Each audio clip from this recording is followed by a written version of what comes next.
Ada? Shalom. Assalamualaikum warahmatullahi wabarakatuh.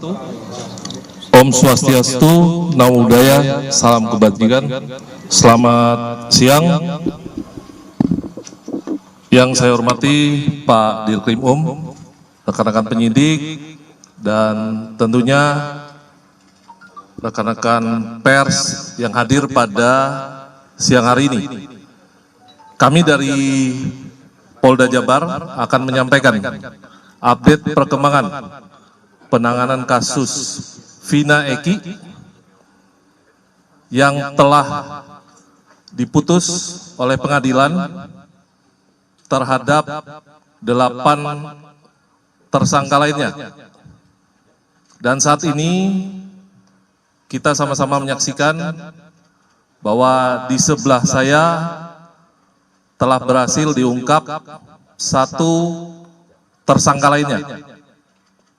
Untuk itu saya akan sampaikan rilis pada hari ini, yaitu pengungkapan kasus dugaan tindak pidana turut serta melakukan pembunuhan berencana dan turut serta melakukan perbuatan kekerasan, memaksa anak melakukan persetubuhan dengannya, sebagaimana dimaksud dalam pasal 340 KUH Pidana, junto pasal 55 ayat 1 ke 1 KUH Pidana, dan pasal 81 ayat 1 Undang-Undang RI nomor 35 tahun 2014 tentang perubahan atas Undang-Undang RI nomor 23 tahun 2002 tentang pelindungan anak, junto pasal 55 ayat 1 ke 1 KUH Pidana. Dasarnya yaitu yang pertama, putusan Hadi Saputra dan kawan-kawan nomor 4/Pit.B/2017 PN Cirebon tanggal 19 Mei 2017.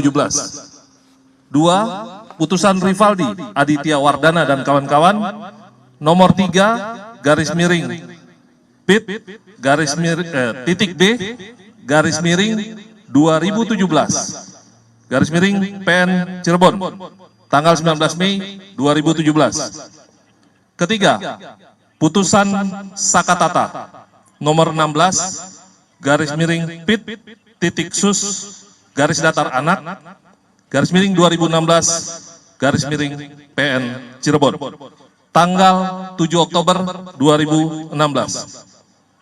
Yang keempat, adanya laporan polisi nomor LP953-B/Romawi 8-2016 Jabar-Cirebon Kota tanggal 31 Agustus 2016 atas nama pelapor Rudiana. TKP-nya pada hari Sabtu tanggal 27 Agustus 2016 di lokasi lahan kosong di belakang bangunan showroom mobil Jalan Perjuangan Majasem, Kampung Situ Gangga, Kelurahan Karya Mulya, Kecamatan Kesambi, Kota Cirebon. Sebagai pelapor adalah Rudiana. Tersangkanya saat ini PS alias Perong alias Robi Irawan. Korban 1. Muhammad Rizky Rudiana meninggal dunia. 2. Vina meninggal dunia.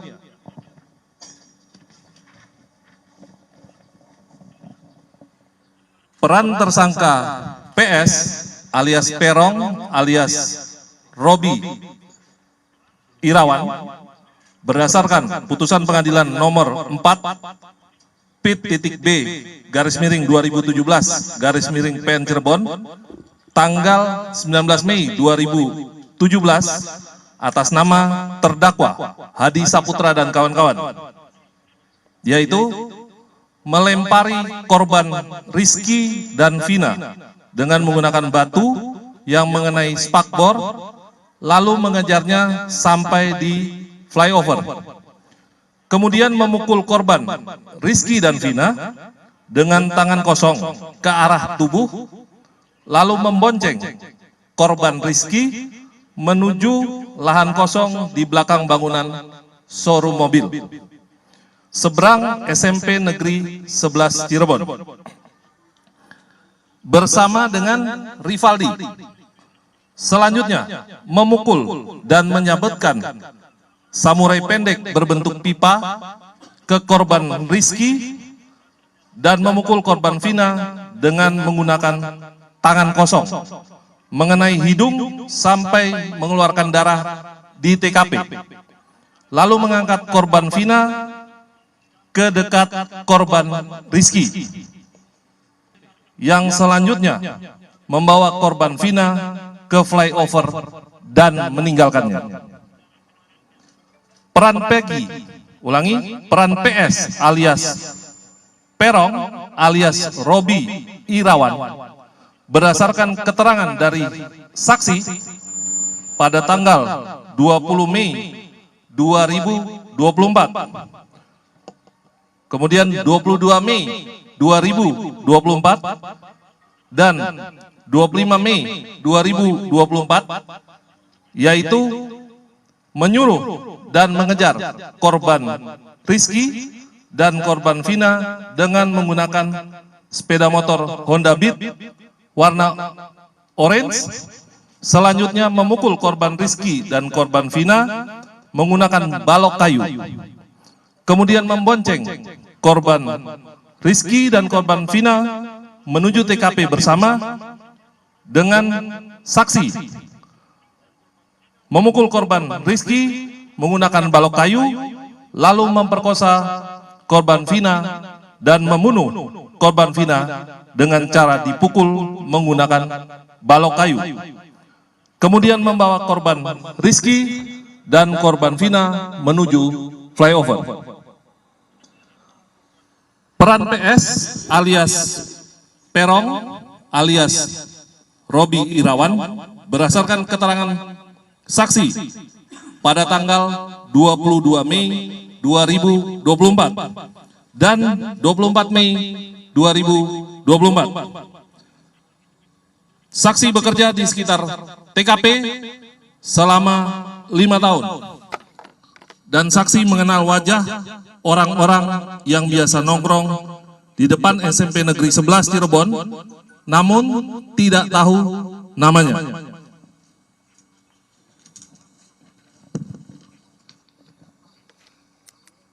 Pada saat kejadian, saksi mengenali 5 orang wajah yang menjadi pelaku, termasuk salah satunya PS alias Perong alias Robi Irawan.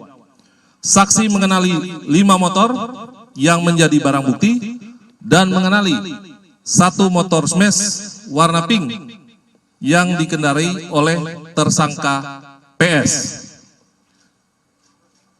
Ditunjukkan Facebook atas nama akun Peggy Setiawan yang di dalamnya terdapat gambar motor smash warna pink dan saksi membenarkan pada malam kejadian tersebut motor smash warna pink berada di tempat kejadian.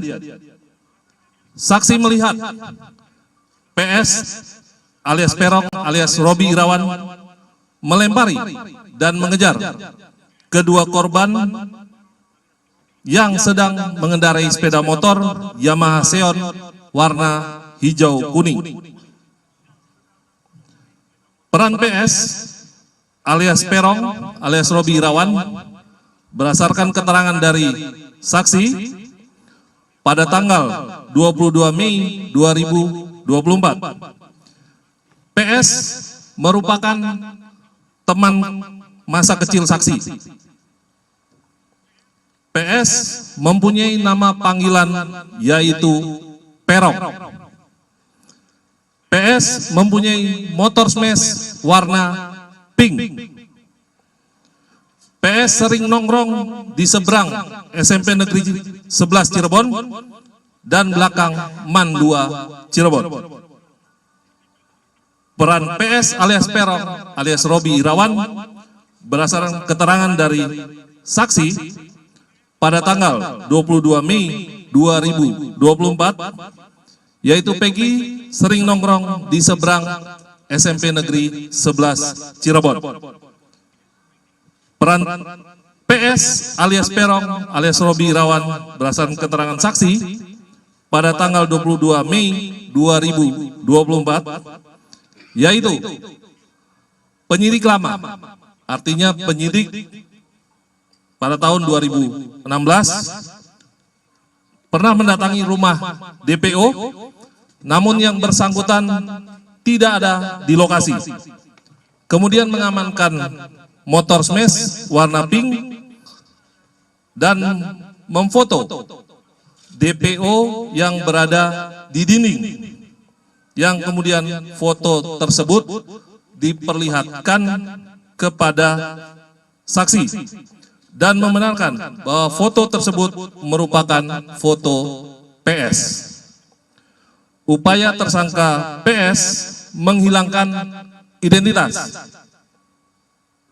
Yang pertama, sekitar bulan September 2016 sampai dengan tahun 2019 menyewa kamar kontrakan di Katapang, Kabupaten Bandung, dan mengaku bernama Robi Irawan.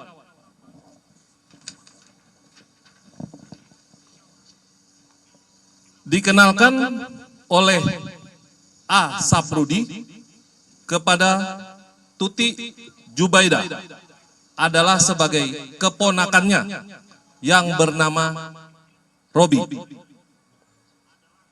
Asaprudin ini adalah ayah kandung dari PS. Memiliki 2 akun Facebook atas nama Peggy Setiawan dan Robi Irawan. Barang bukti. Selain barang bukti yang sudah ada di dalam putusan pengadilan, ditemukan barang bukti baru hasil penggeledahan di rumah orang tua tersangka PS alias Perong alias Robi Irawan, yaitu 2 lembar STNK kendaraan roda 2 dengan nomor polisi B3408 TFV dan B6247 PIK beserta 2 kunci kendaraan roda 2. 1 lembar asli surat kelahiran atas nama Peggy Setiawan. 2 buku rapot asli SD dan SMP atas nama Peggy Setiawan. 2 lembar ijazah asli SD dan SMP atas nama Peggy Setiawan. 2 lembar fotokopi kartu keluarga nomor 32040405090062. 1 lembar fotokopi biodata pendudukan atas nama Kartini. 2 lembar ijazah dan hasil ujian nasional SMP atas nama Peggy Setiawan. 1 lembar fotokopi surat keterangan pembuatan KTP atas nama Peggy Setiawan. 1 lembar surat pemberitahuan SMP atas nama Peggy Setiawan. 4 lembar foto Peggy.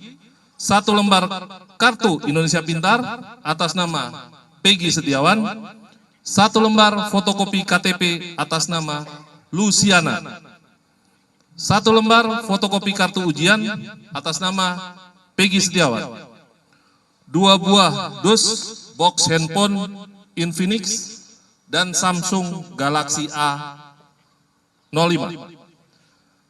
Barang bukti dari PS alias Perong alias Robi Irawan yaitu 1 unit handphone merek Samsung warna hitam milik PS alias Peron alias Robi Irawan.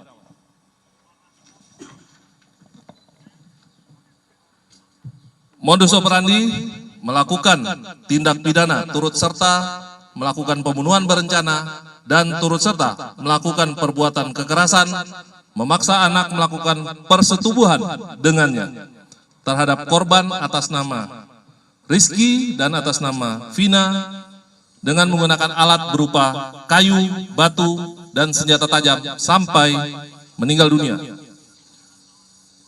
Undang-undang dan pasal yang dilanggar, pasal 340 KUH Pidana, junto pasal 55 ayat 1 ke 1 KUH Pidana, dan pasal 81 ayat 1 Undang-Undang RI nomor 35 tahun 2014 tentang perubahan atas Undang-Undang RI nomor 23 tahun 2002 tentang perlindungan anak, junto pasal 55 ayat 1 ke 1 KUH Pidana dengan ancaman pidana mati, seumur hidup, dan paling lama 20 tahun.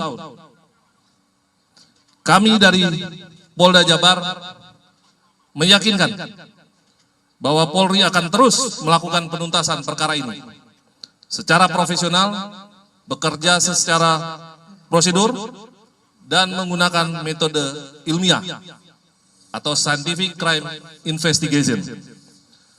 Apabila masyarakat mendapat informasi terkait masih adanya tersangka lain dalam perkara pembunuhan Vina Eki atau Vina Rizky, dapat menginformasikan kepada penyidik di Treskrimum Polda Jabar dengan disertai bukti-bukti.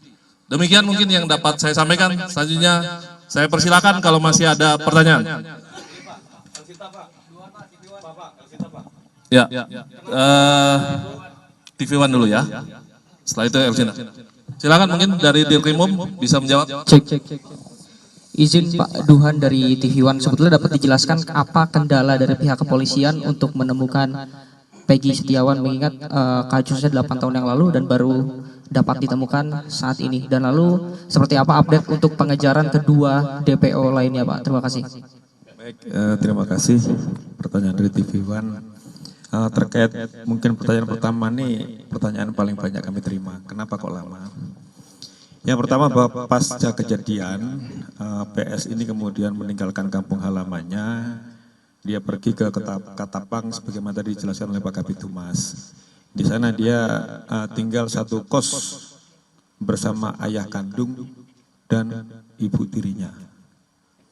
Namun PS tidak mengenalkan diri sebagai anak kandung daripada ayahnya. Di sana dia mengaku sebagai keponakan, demikian juga bapaknya mengenalkan kepada pemilik kos bahwa PS adalah keponakannya. Hal ini dikuatkan dengan keterangan pemilik kos yang sudah kita minta keterangan.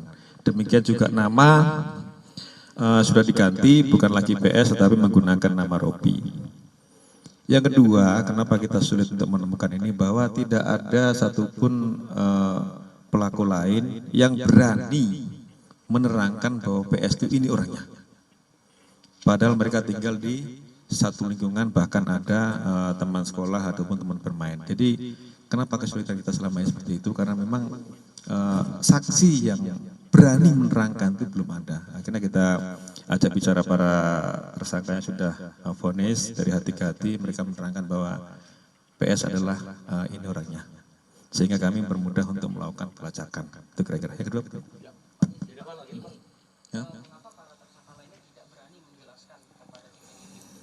Ya, itu mungkin ada alasan lain dari para tersangka ya. Apakah memang dia melindungi ataupun PS ini sejauh mana sepak terjangnya di kalangan mereka, ada yang bilang takut dan sebagainya. Jadi ketakutan dari mereka saja, tidak berani menerangkan PS ini orangnya. Sehingga itu mempersulit kita untuk melakukan pelacakan. Dan menurut keterangan dari kepala lingkungan atau RT di tempat tinggal di mana PS berada juga, manakala PS ini pulang ke rumah juga sering menggunakan masker sehingga berusaha mengelabui lingkungan. Nah, dia kemarin pergi dari Cirebon sekitar tanggal 15-an ke Bandung menggunakan masker juga sama menurut keterangan dari kepala lingkungan yang ada di Cirebon. Yang kedua apa tadi? Ya, Elsinta dulu, nanti coba Elsinta. Elsinta. Saya Pak dari Elsinta. Waktu penyidikan di awal, waktu proses persidangan terus penyidikan, kenapa para tersangka ini ataupun terduga ini mencabut keterangannya? Itu yang satu. Ya. Kedua, Satu dulu ya, jawab dulu ya. Oke. Kenapa para tersangka ini mencabut keterangannya? Ini memang ada instruksi dari kuasa hukum. Jadi semua tersangka diperintahkan untuk mencabut keterangan. Bahkan di persidangan terungkap bahwasannya kuasa hukum mendatangi salah satu saksi, ini terungkap di persidangan, untuk mengarang cerita terkait dengan alibi para tersangka pada saat itu. Jadi tersangka ini diminta untuk mengarang cerita bahwasannya mereka ini pada saat kejadian itu tidur di rumah Pak RT. Dan itu sempat Pak RT terangkan, namun pada akhirnya dia cabut sendiri. Bahwasanya para tersangka pada saat kejadian itu mereka tidak tidur di rumah Pak RT, melainkan besok malamnya setelah kejadian malam Minggu, jadi malam Senin, kemudian mereka itu tidur di rumah Pak RT, itu benar. Jadi Pak RT waktu itu sempat mengaku bahwa mereka tidur, akhirnya dicabut pada saat sidang, dan itu menurut keterangan dari para saksi itu adalah permintaan dari kuasa hukum tersangka dan keluarganya. berarti nyambung ya ketika waktu penyidikan termasuk waktu fakta persidangan bahwa ke-8 tersangka ini melakukan penganiayaan terhadap petugas. Terkait penganiayaan, ini rekan-rekan sekalian, pada saat itu memang ramai di Facebook bahwasanya mereka disiksa. Tetapi pada saat pemeriksaan muncul bahwa itu juga dilakukan oleh sesama tahanan. Dan kemudian pada saat itu telah dilakukan proses terhadap anggota yang jaga tahanan maupun penyidik, itu 15 orang sudah diproses terkait dengan kelalaian mereka dalam menjaga tahanan. Jadi ada upaya dari tahanan lain, mereka disiksa juga sampai penggep-penggep itu yang mana waktu itu muncul di Facebook kemudian rame, itulah yang kemudian menjadikan kasus ini tarik ke Polda Jabar. Jadi sesama tahanan mereka saling pukul sehingga mereka lebam-lebam, dan terhadap anggota 15 orang sudah dikenakan tindakan disiplin. Ya. Bahkan di rutan juga salah satu tersangka mereka dipukulin sama mereka sendiri. Ini yang terungkap. Ya, silakan. Ya, silakan.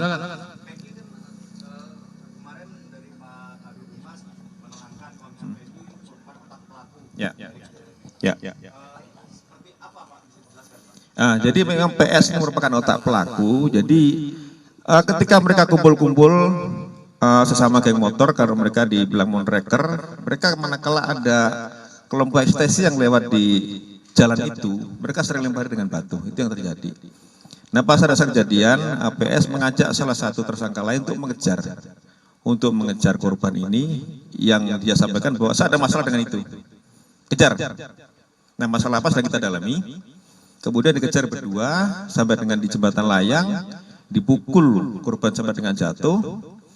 Kemudian dibawa korban ini satu motor dengan satu tersangka lain dan pergi. Jadi satu motor berempat. Yang korban Eki taruh depan, didudukkan depan joki, kemudian joki, di belakangnya ada korban yang wanita, Vina, kemudian di belakang lagi adalah PS. Di situ dibawa ke kebun kosong, baru yang lainnya rame-rame mengikuti mereka. Jadi yang menurut keterangan salah satu pelaku juga bahwa yang melakukan persetubuhan terhadap Vina yang masih di bawah umur, pada saat itu sudah dalam kondisi pingsan, yang melakukan persetubuhan pertama adalah PS. Kemudian diikuti oleh tersangka lain, kecuali satu yang memang di bawah umur tidak ikut melakukan persetubuhan. Jadi perlu saya tegaskan di sini rekan-rekan bahwa tersangka semua bukan 11 tapi 9. Sehingga DPO hanya 1. Untuk itulah kami selama ini meyakinkan bahwa 5 keterangan berbeda dari tersangka itu ada yang menerangkan 3. Ada lagi menerangkan 3 dengan nama berbeda. Ada yang menerangkan 5, ada yang menerangkan 1. Setelah kami melakukan penyidikan lebih mendalam, ternyata 2 nama yang disebutkan selama ini itu hanya asal sebut. Jadi tidak ada tersangka lain. Namun apabila nanti di kemudian hari muncul tersangka lagi, ya kami akan periksa. Tetapi sejauh ini fakta di dalam penyidikan kami, tersangka atau DPO adalah 1, bukan 3. Jadi semua tersangka jumlahnya 9, bukan 11. 8 melakukan persetubuhan, yang 1 tidak. Tunggu ya, sebentar. Silakan.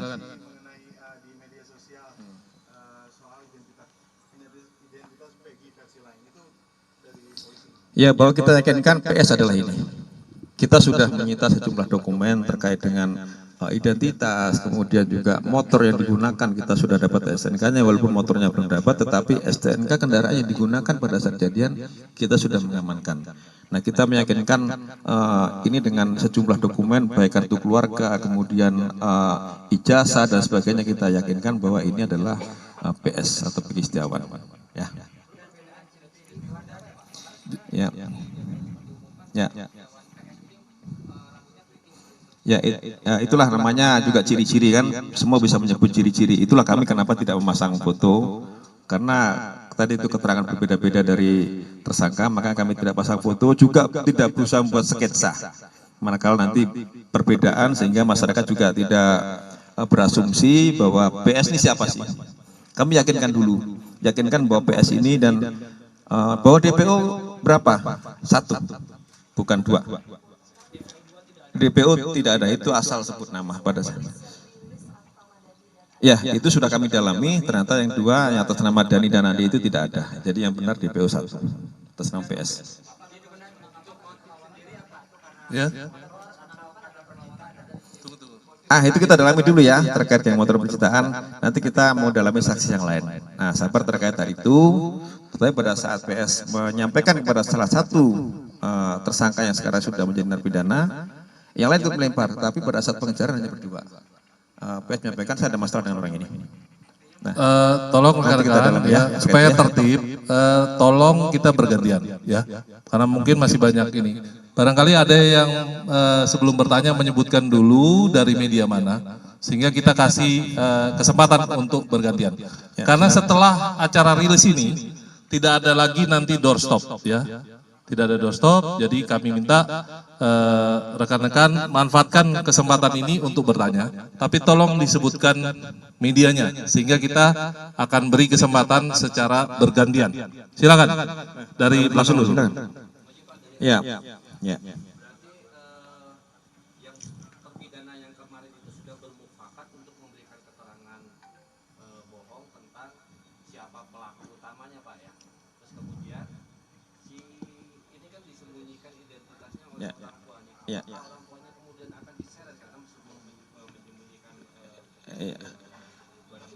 Ya, terkait memang tersangka lain memang tidak mau menyebutkan Egi itu siapa, Perong. Nah, baru kemudian Egi yang di hadapan rekan-rekan sekalian ya. Terhadap orang tua pelaku atau PS sudah kita minta keterangan kemarin, baik itu bapak kandungnya, kemudian ibu tirinya, kemudian juga ibu kandungnya, kemudian juga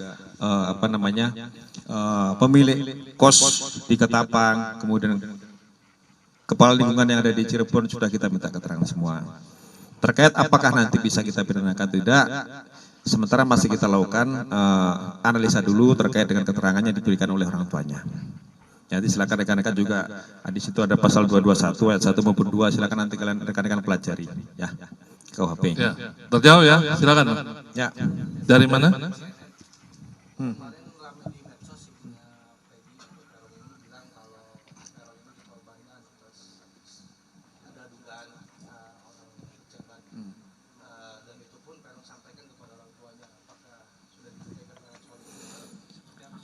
Sudah, jadi perlu saya tekankan di sini bahwa tidak ada anak pejabat terlibat di sini. Kami sangat kooperatif dan transparan terkait penyidikan ini.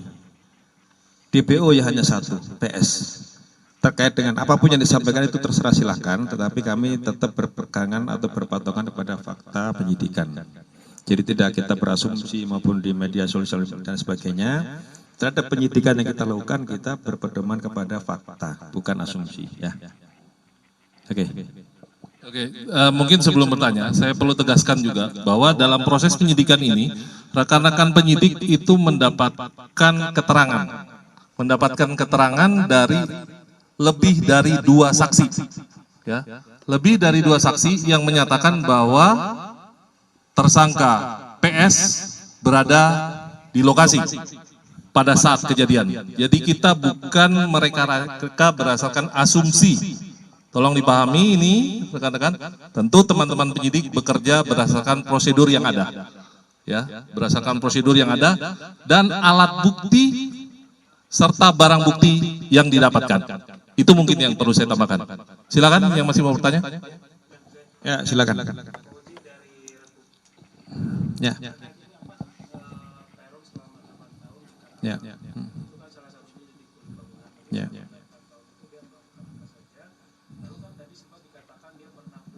Ya, Cirebon, ya.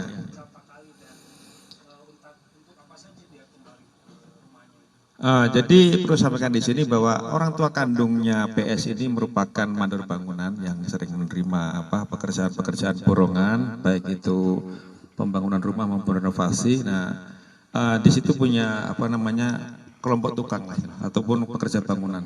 Nah, PS ini termasuk salah satu di antara pekerja bangunan yang ikut juga bapaknya manakala mungkin ada proyek bangunan. Dan perlu keterangan juga dari teman-temannya di sana bahwa PS memang sering keluar kampung, dalam artian dia bekerja sebagai tukang bangunan, dia memang jarang pulang ke rumah. Selama pelariannya dia pernah tahun 2019 kembali ke Cirebon, kemudian balik lagi bekerja, kemudian balik ke Cirebon lagi, begitu terus. Karena memang dia sering mencari pekerjaan di luar kampung halamannya sebagai pegawai buruh bangunan. Kira-kira. Ya. Masih ada? Sana dulu mungkin belakang, silakan. PS ini mengakui sangkaan itu kepada penyidik atau tidak? Terus yang kedua, untuk status DPO berarti sudah tidak ada lagi DPO. Ya, terhadap PS kami tidak mengejar apa itu pengakuan apakah yang bersangkutan itu pelaku tidak. Yang jelas saksi-saksi sudah kita dapatkan semua terkait keterlibatan PS sebagai otak daripada peristiwa ini. Jadi kita tidak memperhatikan lagi terhadap keterangan PS. Yang penting kita sudah mengumpulkan saksi-saksi kunci dan keterangannya sudah kita minta dari para saksi. Itu kira-kira. Tidak ada lagi DPO. Jadi DPO sudah kita tangkap hanya satu orang. Akankah nanti penyebar hoax ini? Tunggu ya. Sabar. Silakan yang di depan. Dari mana? Kompas. Oke, silakan.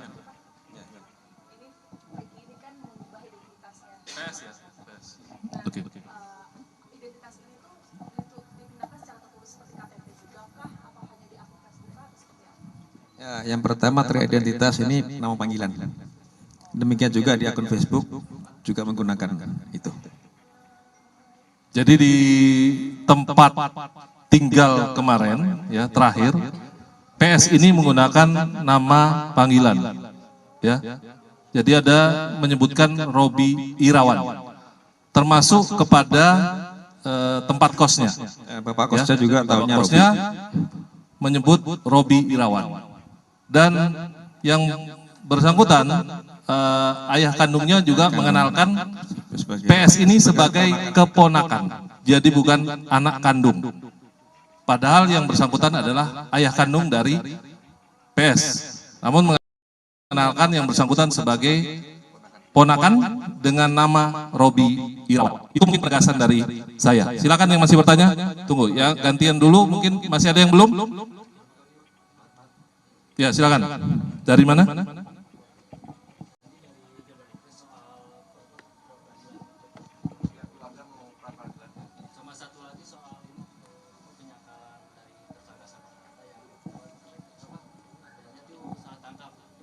Oke, silakan Ya, Pak Dir.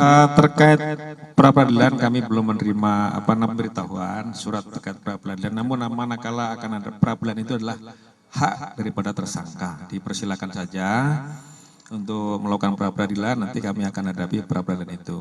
Kemudian yang terkait salah tangkap semua sudah diuji di pengadilan. Jadi apapun keterangan yang dulu sudah pernah disampaikan oleh para pelaku, ini sudah diuji oleh pengadilan. Bahkan sampai ke tingkat kasasi. Ya itu sudah vonis, jadi saya kira itu tidak perlu dipersoalkan lagi ya.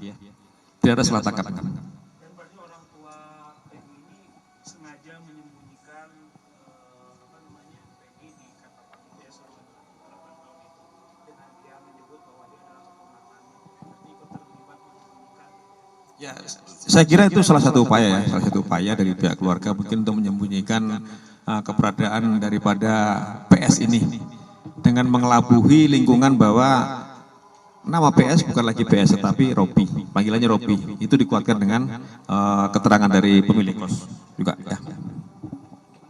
Masih ada? TV One lagi. Ya, silakan.